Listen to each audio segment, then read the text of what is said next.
ګوره زه بالکل روغه یم، ما در سره بوزه، خپله باده تر سره کړه. ابوالحسن خفه شو، ورته یې وویل نه سلما، په کښتۍ کې به موسمي ته به تا ډېره وځوروي، کله چې روغه شي په بل ځل به دې خامخا را سره بیایم.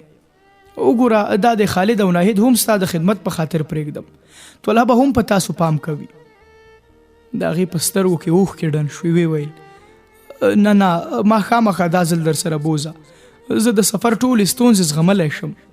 ابوالحسن ورته وویل سلما ضد مه کوه، وګوره رګونه دې څومره تیز ورځي، له تبې نه د بدن سور دی، تا هېڅکله هم سمندري سفر نه دی کړی، زه زر بیرته راستنېږم. سلما بیا وویل نه نه ګوره ما ته دا ځل داسې ښکاري چې ستا سفر به ډېر اوږد شي او زه ښایي ستا ډېر انتظار ونه کړای شم. د ابوالحسن په څېره د غم سوری پرېوت. ځواب یې ورکړ سلما ته ژاړې؟ ما څو کاله وړاندې درته ویلي وو چې مسلمانې مېرمنې د غازیانو د رخصتولو په وخت کې اوښکې نه تویوي. دغو الفاظو په سلما د جادو اثر وکړ، اوښکې پاکې کړې او د مسکا هڅه یې وکړه. وی ویل زما د خفګان سبب دا نه دی چې ته ځې، بلکې دا دی چې ما پرېږدې او ځې.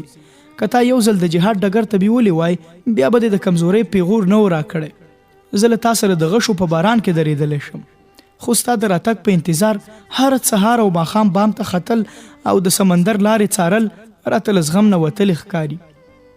ابوالحسن ځواب ورکړ همدغه صبر د میرمنو جهاد دی. کوم کار چې میړونه د جګړې په ډګر نشي کولی، میرمنې په کور کې کولی شي. میندې خالد او مسنا نشي کېدلی، خو د هغوی میندې کېدی شي. نن زموږ سپایان له کورونو نه ډېر لرې جګړې کوي او د دوی ارادې هغه ښځې مضبوطې ساتي چې په کورونو کې د مور، خور او میرمن په نامه خپلې ذمهوارۍ ترسره کوي. د همدوی په اعتماد هغه د مقابلې په ډګر کې یوازې د جهاد په اندېښنه کې وي، په دې اندېښنه کې نه وي چې په کور کې به یې ماشومان او واړه ورونه او خویندې بې سرپرسته پاتې وي. سلما ته ووایه آیا هغه مجاهد به په ډاډه زړه مقابلې ته تیار شي چې میرمنې په ژړا خدای پاماني ورسره کړې وي او د ده په خیال کې راشي چې اوس به مې میرمن له ژړا اړنده شوي وي او ماشومان به مې کله په کوڅو کې ګرځي؟ فرضاً زه راستون نه شوم، نو د عربو د نورو میندو په څیر به خالد جهاد ته نه لیږي؟ سلما ځواب ورکړ ته باور وکړه، لکه ته چې ځان د خالد لپاره بد پلار نشي منلی، همدغسې زه ځان د هغه لپاره بده مور نشم ګڼلی. ماښام د ابوالحسن د یو کښتۍ روانه شوه.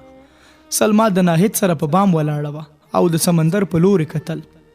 له صبر سره بیا هم په سترګو کې اوښکې راوخوټ کېدې. ناهید وویل مور جانې تا مې له پلار سره واده وکړه چې زموږ د وړاندې به اوښکې نه تویوئ. سلما اوښکې پاکې کړې او ځواب یې ورکړ لوري کاشکې دا زما د وس خبره وی، ستا د پلار په باب زما زړه ډېر نازک دی. سلما دا وویل او کېناسته. ناهید د دې لاس ونیو، ویې ویل مور جانې ستا تر اوسه تبه ده، راځه په بستره کې څمله.